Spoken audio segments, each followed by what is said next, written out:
Alam nyo ba? Mapaumaga o gabi, ramdam sa Pilipinas ngayon ang napakainit na panahon. At kahit pa nga umuulan ng paminsan-minsan ay dama pa rin ang init. Ito'y dahil sa tinatawag na heat index na siyang temperaturang nararamdaman ng ating mga katawan. Magkaiba ito sa aktual na temperatura ng ating paligid dala ng araw o ng pag-uulan.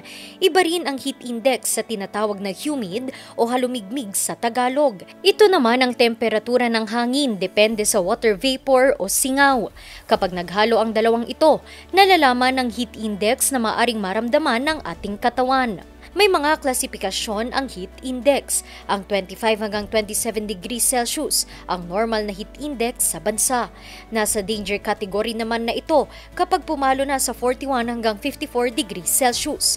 Extreme danger naman kapag umakyat na sa 54 degrees Celsius. Sa kasaysayan ng Pilipinas, ang 60 degrees Celsius na heat index ng Kasiguran Aurora, ika-14 ng Agosto noong 2023, ang pinakamataas na naitalang heat index sa bansa. Samantala, sa ganitong mga panahon, pinapayuhan ang lahat na uminom ng maraming tubig para malabanan ang init at dehydration at doblehin ang pag-iingat sa mga maaring epekto nito gaya na lamang ng heat stroke. Ngayon, alam mo na!